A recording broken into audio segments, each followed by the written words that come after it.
Sa nakaraang video ay natapos tayo na kung saan ay may ipinadala si Qian Yuhun sa Murem Alliance na isang kahon, at nang binuksan ito ng dalawang master ng Murem Alliance, ay tumambad sa kanila ang mga braso ng dalawang master at maging ang braso ng kanilang susunod na isa sa 5 great martial artist ng Jiangho na si Yon Buso.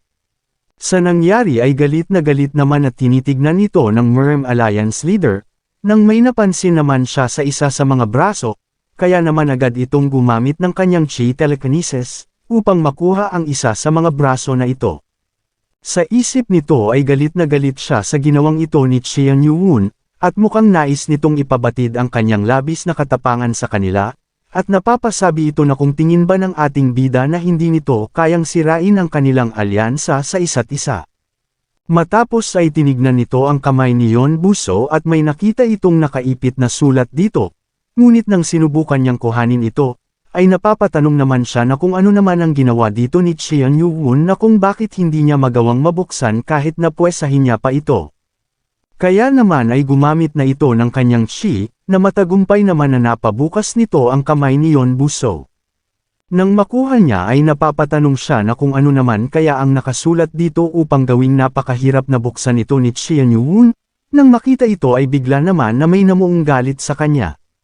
Habang pinagmamasda ng ibang master ang kanilang Murem leader sa kanyang naging reaksyon ay napapatanong naman ang isa sa mga ito na kung ano naman kaya ang nilalaman ng sulat dito. Sabi naman ng isang master na sa tingin niya ay isa itong babala para sa kanila, isang babala para sa kanila na huminto na sa kanilang ginagawa upang mapabago ang isip at desisyon ng emperor patungkol sa relihiyon ng Imperial Palace, at ang bagong demonic cult leader ay mas malala kumpara sa pinalitan nito. Dagdag pa niya na ang sitwasyon at ang imahe nila bilang ang Murem Alliance ay mukhang parehas na hindi maganda. Sa isip nito na ang demonic cult na pinamumunuan ni Qian Yuhun ay mas mapanganib pa kumpara sa Supreme Saber of Six Martial Arts Sect. Nang bigla naman na nagsalita ang kanilang Murem Alliance leader at sinabi na magbibigay ito ng panibagong suhestyon, napatanong naman ang isa na kung anong ibig nitong sabihin. Galit nitong sinabi na nais niyang magbigay ng suhestyon sa pagbibitiw sa kanilang alyansa sa Heavenly Demonic Cult. Sa sinabing ito ng kanilang alliance leader ay ang lahat ay natigilan at nabigla, kaya naman ay napatanong na dito ang isang master at sinabi na mukhang masyado yatang nagpapadalas-dalas ang kanilang pinuno sa sitwasyon na ito, na sinang-ayunan naman ito ng isa pang master at sinabi na ang pagkasira ng kanilang pakikipag-alyansa ay malayo pa para sa pagkakawasak nito. Kaya naman ay hiniling nito na bawiin ng kanilang Murem Alliance leader ang kanyang desisyon. Dahil dito ay tinanong naman sila nito na kung ganito din ba ang naiisip ng iba pa sa silid na ito. Sa isip naman ng isang master, na kailangan na sumangayon din sa kanila ang pinuno ng Namgang clan upang magawa nilang may basura ang desisyon ng kanilang Murem Alliance leader, ngunit sa isip din ng isa na ang pinuno ng Namgang clan ay isang taong napaka-radikal. At isa ito sa kumontra sa pakikipag-alyansya sa Heavenly Demonic Cult, kahit na ang noong sumulpat na ang Supreme Saber of Six Martial Arts Sect sa Jiangho.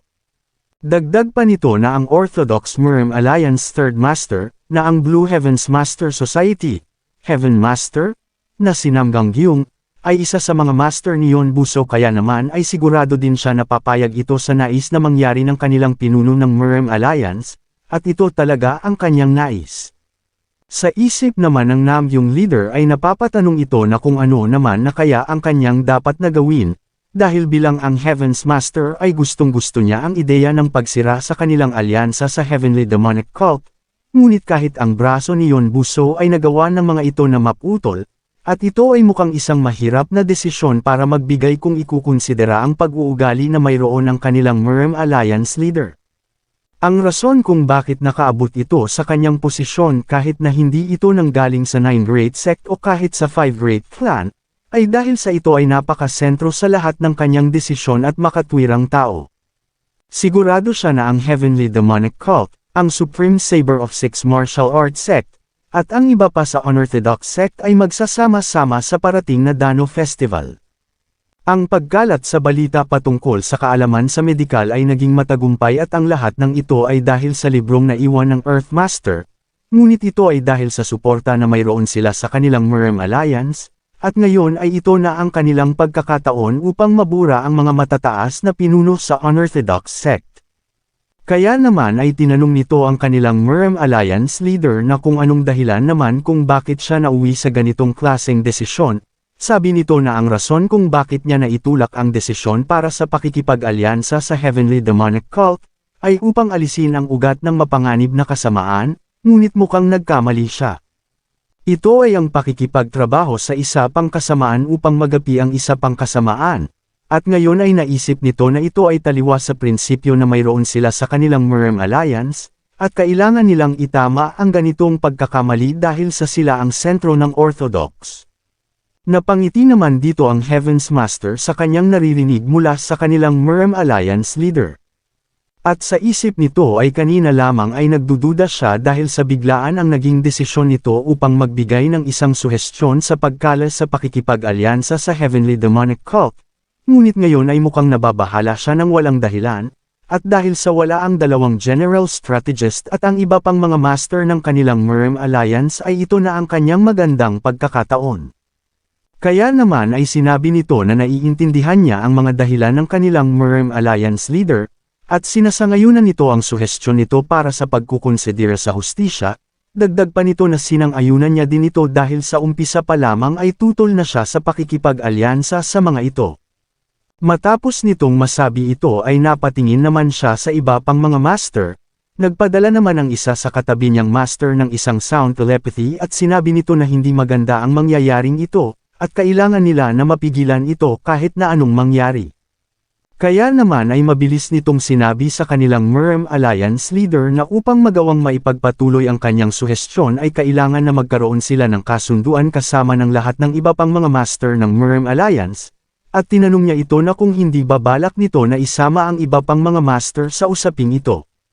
Ngunit sinabi naman ng Heaven's Master na mayroon naman silang mas mabilis na paraan para dito, at sinabi nito sa kanilang pinuno na gamitin nito ang Alliance Leader Mandate. Kung umabot ka na sa parte ng video na ito ay maari lamang na i-click ang like at super thanks sa baba bilang pagsuporta. Maraming salamat.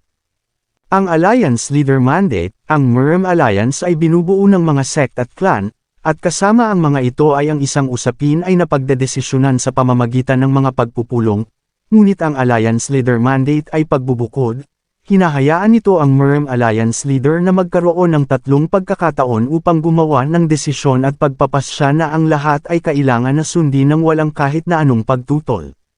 Sa sinabi naman na ito ng Heaven's Master na pinuno ng Namgang Clan ay galit na sinasabi ng isang master na ang mga dating Murem Alliance leader ay nag-aalangan na gamitin ang kanilang mandate maliban na lang kung isa itong malubhang sitwasyon, at papaano niyang masasabi ito kung maari naman niyang gamitin iyon sa mga kritikal na mga usapin. Ngunit bigla naman na nagsalita ang kanilang Murem Alliance leader at pinapatahimik na ang mga ito. Sabi nito na sumasang-ayon siya sa sinabi ng ikatlong master ng Murem Alliance sa opinyon nito sa pagpapawalang bisa ng kanilang alyansa sa Heavenly Demonic Cult, at ito ay ipapahayag sa iba bilang ang kanyang Alliance Leader Mandate. Sa sinabing ito ng kanilang pinuno ay napatanong naman ang dalawa na kung paano niya nagagawa ang ganitong klaseng desisyon. Sa nangyari ay masayang-masaya naman dito ang ikatlong master ng Murem Alliance at ang Heaven Master ng Blue Heaven Society, at napapasabi na hindi ito nagsisinungaling nang sinabi niya ang patungkol sa pagkala sa alyansa sa mga ito at nakakasigurado siya tungkol sa bagay na iyon, at ang kanyang Blue Heaven Master ay labis na masisiyahan sa kanyang magandang balita para dito. Kinagabihan naman sa Murem Alliance base, sa opisina ng Alliance Leader, ay team na binabasang muli nito ang liham na ipinadala sa kanya ni Cheon Yuun. Ang sabi sa liham, ay siya si Cheon Yuun, ang demonic cult leader, ay humihingi ng paumanhin sa kaguluhan na kagagawa ng kanyang anak na si Yeon Buso sa Imperial Palace, at humantong sa pagkakadismaya nito upang maiwasan ang kahit na anong pagdududa. Ipinapangako ng ating bida dito na kapag natapos na ang lahat ng ito, ay ibabalik niya sa kanya ang anak nito at maging ang dalawa pang master na nasa kanyang pangangalaga ng ligtas. Bukod pa doon ay sasabihan niya ang Emperor na bawiin ang kanyang desisyon patungkol sa relihiyon ng Imperial Palace, kaya naman ay sinabi ng ating bida sa sulat na kailangan niyang pagkatiwalaan siya sa bagay na ito. Sabi pa nito na posible na ang mga matataas ng Supreme Saber of Six Martial Arts Sect ay hindi dadalo sa gaganaping Dano Festival dahil sa nangyari sa Imperial Palace. Nabalitaan din ito na mayroon din siyang kaparehas na problema patungkol sa mga espiya na kanya ding kinakaharap, at para dito ay nais niyang tulungan siya sa bagay na ito. Matapos nalukutan ng Murem Alliance leader ang liham na ipinadala sa kanya ni Qian Yuhun, ay sa isip nito na labis siyang nagagalit sa kung ano ang mga nagawa ng Heavenly Demonic Cult leader sa kanila, ngunit wala siyang intensyon na mag-react ng matindi sa bagay na ito.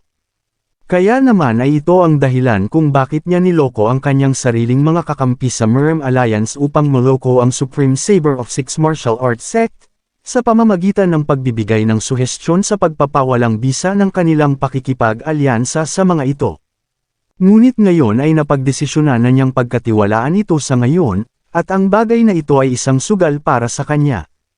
Sa Murem Alliance Base, Southwestern Region, sa Deep Valley of Lover Peak naman, sa isang liblib na kuweba,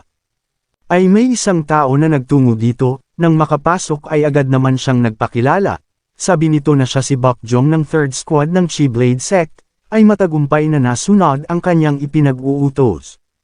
Nang bigla naman na may lumabas mula sa loob, at tinatanong ang dumating na kung ano ang mga kaganapan sa misyon nito, na agad naman na sinagot nito na ang kanyang misyon ay nagtagumpay. Tinanong ng Chi Blade Master na kung inanunsyo na ba ng Murem Alliance leader ang pagpapawalang bisa ng kanilang alyansa sa Heavenly Demonic Cult, na sinang-ayunan naman nito. Matapos ay masayang-masaya naman nitong sinasabi na ang maskara na iginawa nito para sa kanya ay talagang napakahusay, dahil walang ni isa sa mga ito ang naghinala na kung siya ba talaga ang tunay na Pang Yusok. Sinabihan naman siya ng Chi Blade Master na tigilan na nito ang ginagawa sa kanyang maskara dahil sa ito ay gawa mula sa bangkay ng taong iyon, at maaaring masira ito kung hatatakin niya lamang ng ganito, na agad naman nitong sinunod. Matapos ay nagtanong pa ang Chi Blade Master sa kanya na kung ang Blue Heaven Society ba ay nag-umpisa ng kumilos ng kahit na ano. Sabi nito na si Nam Gangyung ay tumulong upang matupad ito gaya nga ng kanyang inaasahan, at sa tingin niya ay maaari na niyang makilala kung sino ba talaga ang pinuno ng Blue Heaven Society sa lalong madaling panahon. Dahil dito ay sinabihan niya ito bago bumalik naman manan lamang niya ang mga ito bago magsimula ang kanilang plano. Matapos na sumang-ayon ay agad na din itong umalis sa kinaroroonan ng Chi Blade Master. Matapos ay galit naman ito sa ating bida na si Qian Yuhun, sabi nito na nagawa niyang hadlangan ang kanilang mga plano nang hindi inilalantad ang kanyang sarili hanggang ngayon, ngunit ngayon ay sisiguraduhin niya na pagbabayaran niya ang lahat ng ito, lalong-lalo na sa ginawa nito sa kanilang kasama na si Beck. Makalipas ang 2 araw, sa Northwestern Region ng Sichuan, sa Unorthodox Alliance Base, sa loob ng kwarto ng Alliance Leader, ay ibinabalita ng isa nilang tagasunod na ang alyansa sa pagitan ng Heavenly Demonic Cult at ng Murem Alliance ay sinira na at ito ay mas maaga sa kanilang inaasahan, at hindi man lamang ito umabot ng 1 taon magmula nang naitatag nila ito. Dagdag pa nito na sa tingin niya ay kailangan nila na magmasid sa kung ano ang mga susunod na mga mangyayari sa kabila ng hindi nila pakikipag-ugnayan sa iba sa loob ng Jiangho dahil sa kanilang panloob na suliranin sa kanilang sect. Sabi naman dito ng kanilang Unorthodox Alliance leader, na si Proud West King, na si Hang Yon, na mukhang nagiging maganda ang mga nangyayari, at maari silang magkaroon ng isang malaking kalamangan sa pamamagitan lamang ng Dano Festival, ngunit nang dahil sa bastardong iyon ay hindi nila nakuha ang malaking oportunidad. Sabi naman dito ng isa sa kanilang pinuno na maari naman niyang ligpitan ito kahit kailan niya naisin kapag nagawa na nitong makapagpagaling ng kanyang mga natamong internal injuries, ngunit sa isip nito ay hindi pa din siya makapaniwala, dahil kahit na hindi pa nila nagawang labanan ang isa't isa, ngunit nagawa na niyang makatrabaho ito dati, at masasabi niya sa karanasang ito na walang garantiya na para sa kanya na manalo kung sakaling maglalaban sila. Nang bigla naman na nagsalita ang kanilang pinuno at sinabi nito na hindi na ito bago pa para sa kanya, dahil natural lamang na ang mga mas bata ay ang mga papalit sa mga matatandang henerasyon at minsan na din siyang nasa ganung posisyon noong kanyang kabataan, at tingin niya ay oras naman niya para doon. Sabi naman dito ng isa na huwag siyang magsasabi ng mga ganung bagay, dahil siya ang Great Unorthodox Alliance Leader at ang Proud King West King, Dagdag nito na libo-libong mga martial artist ang iniisip siya bilang ang kanilang huwarang mandirigma, at ang ganitong klaseng pinsala ay wala lamang, kaya naman ay sinabihan niya ito na huwag magsabi ng mga ganitong bagay sa kanya. Sabi naman dito ng kanilang pinuno na gustong-gusto talaga nito na pinapangaralan siya, sabi naman niya dito na masyado itong malupit kung magsalita sa kanya, at siya ang nag-iisang tao na nagbibigay ng ikatlo sa pondo ng kanilang alliance, at siya ay ang 18 Waterways Yellow River Supreme Leader na si Gal Mojem. Sabi naman dito ng kanilang pinuno na ngayon na naisip na niya ang tungkol dito, ay tingin niya na kailangan na ipakita sa buong Jiangho na siya ay lumalakas pa din. Nagtanong naman dito si Gal Mojem kung ano ang nais nitong sabihin, sabi nito na ang kanyang tinutukoy ay ang Non-Aggression Treaty sa Tonghe Country. Sabi naman nito na nasa kalagitnaan sila ng digmaan, at ang pinakamagandang gawin nito ay ang magpagaling na muna sa ngayon. Ngunit hindi naman ito sinang-ayunan ng kanilang pinuno, at sinabi na kung wala silang gagawin na kahit na ano sa pagdiriwang ng Dano Festival ay makakaramdam ang mga bastardong ito na mayroong mali sa kanyang kalagayan, at kapag hindi siya nagpadala ng kahit na sino para sa pagpirma sa Non-Aggression Treaty ay sigurado siya na susubukan ng mga ito ang magrebelde ulit. Ang kagandahan lamang ay hindi pa ito nagpakita sa kahit na anong pagpirma sa mga ganitong klase ng kasunduan, at maaari muli siyang magpadala ng kapalit sa pagkakataon na ito, kaya naman ay inutusan niya si Gal Mojem bilang ang kanyang kapalit. Ngunit sabi naman nito na kung siya ang aalis ngayon ay mawawala ng isang malakas na mandirigma ang kanilang unorthodox sect sa nagaganap na digmaan, ngunit pinahinto naman siya dito ng kanilang pinuno dahil sa hindi naman na mahalaga pa ito dahil mayroon pa din naman silang malakas na mandirigma na si Great Deathly Saint at ang Bright Conquest Sword. Dagdag pa nito na hindi niya nais na ipadala siya doon ng walang rason, dahil sa ang mga demonic cult ay ang mga salarin sa pagkakapaslang ng kanyang mga pamangkin at ito ay ang Yellow River Demon Trio. Sa narinig nito ay bigla naman siyang nakaramdam ng matinding galit, at sinabi na tama siya dahil mayroong malaking pagkakautang ang mga ito sa kanya na dapat nilang pagbayaran. Kaya naman dahil dito ay sinabi ng kanilang pinuno na ito na ang kanyang pagkakataon upang mapagbayad ang mga ito, at pagkatapos na mapirmahan na nito ang kasunduan ay ito na ang kanyang pagkakataon upang malaman kung sino ang tina-target ng Orthodox sect o kahit ang Supreme Saber of Six Martial Arts sect, dahil si Qian Ojong ay aktibo pa din itong mga nagdaang buwan, at inutusan ito na turuan niya ang mga ito na ang martial arts ay hindi ang lahat-lahat pagdating sa kapangyarihan. Matapos ay nagtanong naman ito sa kung anong bansag ang ibinigay ng mga Orthodox Alliance sa bagong pinuno ng Heavenly Demonic Cult, sabi nito na ang eksplanasyon ng mga ito dito ay dahil sa nagawa nitong putulin ang mga braso ng mga mataas ng Murem Alliance dahil sa paggawa ng mga ito ng mga bagay na taliwas sa kanilang binuong alyansa, ay tinawag nila itong ang Heaven-defying Demon Emperor. Sabi naman nito na Demon Emperor pala ang tawag ng mga ito dito kahit na sa kanya ay king lamang kahit na isa siya sa 5 great martial artist ng Jiangho. Sabi pa nito na napaka-arroganti ang bansag sa isang ito, kaya naman ay banilinan niya si Gal Mojem na siguraduhin ito na hindi na niya muli pang magagamit ang titulo na ito, na agad naman niyang sinang-ayunan at sinabi na bibitbitin niya ang kanyang kautusan at wawasakin ng mga demonic cult member na ito. Matapos ay agad na din itong umalis upang maghanda sa pagtungo sa paparating na Dano Festival, ay bigla naman itong naisip si Qian Ojong nang biglang sumakit ulit ang kanyang dibdib. Sabi nito na ang mga mata nito ay naging pula na parang isang halimaw, at kahit pa inatake niya ito nang may kagustuhan na paslangin siya, ay hindi pa din ito natamba at nagpatuloy lamang sa pakikipaglaban na parang isang mabangis na halimaw, kaya naman ay kinailangan niya na bumalik ng oras na iyon. Kaya naman ay sinabi nito na pagbabayaran niya ito para sa kahihiyan na ibinigay nito sa kanya gamit ang buhay ng kanyang anak. Kung umabot ka na sa parte ng video na ito ay maaari lamang na i-click ang like at super thanks sa baba bilang pagsuporta. Maraming salamat. 4 na araw bago ang pagpirma sa kasunduan, sa Orthodox Murem Alliance base, ay inuulat ng isa na ang Non-Aggression Treaty ay pipirmahan sa pagitan ng Ming Empire at ng Jiangho sa gaganaping Dano Festival, at ito ay magaganap sa Tonghe Country's fortress. Dagdag pa nito na dahil ang Heavenly Demonic Cult, ang Unorthodox Alliance, at ang Supreme Saber of Six Martial Arts Sect ay pipirma sa Non-Aggression Treaty kasama ang Great Ming Empire upang isakatuparan ang kapayapaan, ay hindi papayagan ang mga ito na magdala ng hindi hihigit sa 100 mga mandirigma sa kada organisasyon habang ginagawa ito. Sa isip naman ng Murem Alliance Third Master, ang Blue Heaven Society leader na si Divine Mandate Swordsmaster, Namgang Gyung, na mukhang kilala na niya na kung kaninong ideya ito, at wala nang magagawa pa dito ang demonic cult leader na si Qian Yuun, dahil ang kanilang alyansa ay nasira.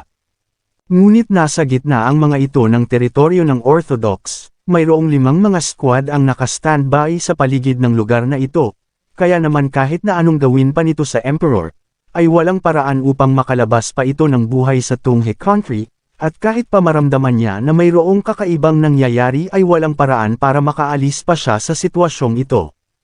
Bago ang pag-anunsyo ng pagpapawalang bisa ng alyansa sa mga ito, ay ang mga martial artist ng Murem Alliance ay nagtungo na sa Yellow River. Ngunit ang Unorthodox Alliance ng Sichuan at ang Supreme Saber of Six Martial Arts Sect ay nagumpisa ng magtungo papasok ng lugar na parang ang lahat ay nakaplano, at hinaranggan ang hilagang parte ng demonic cult.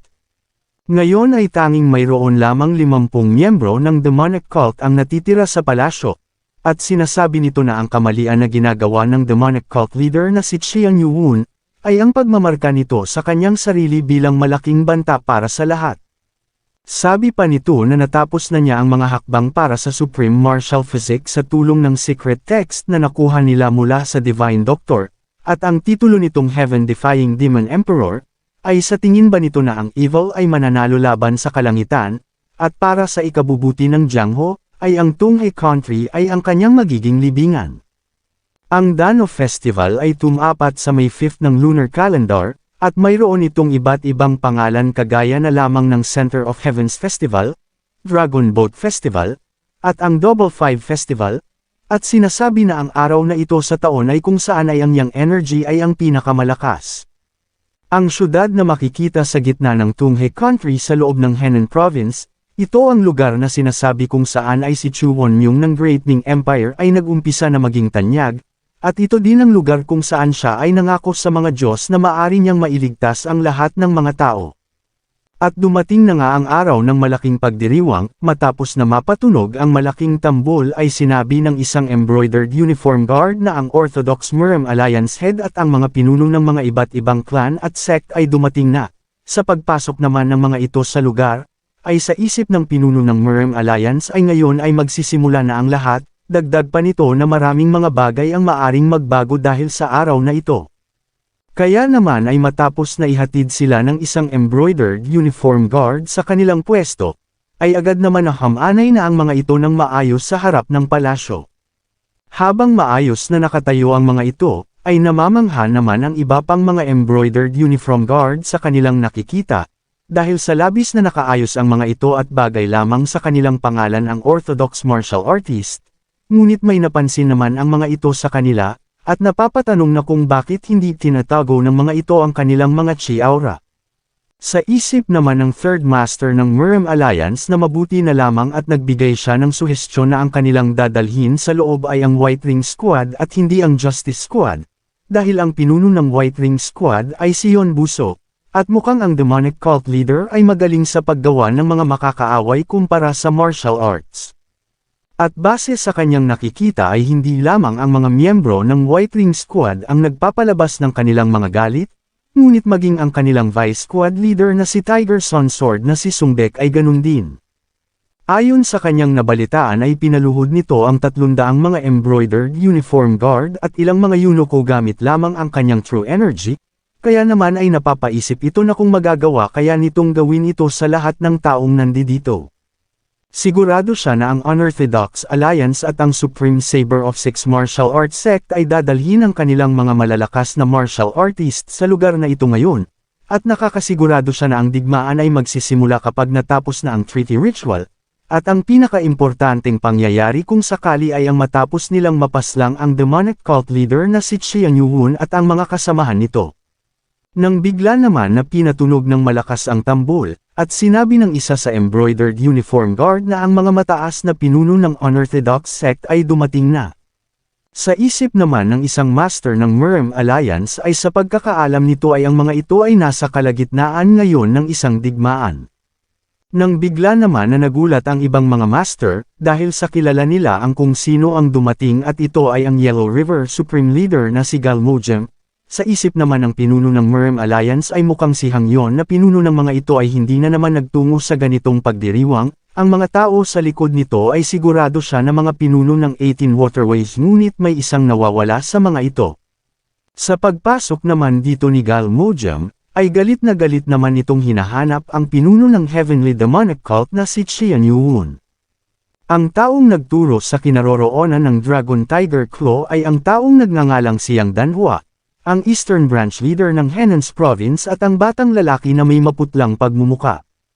Sabi nito na sa tingin niya na ang mga ito ay nagmula sa 10,000 Mountains, ngunit sa kung paano nito makita sa pagkakaroon ng mataas na pagrespeto Xiang Danhua ay sigurado siya na mukhang isa ito sa mataas sa loob ng Heavenly Demonic Cult.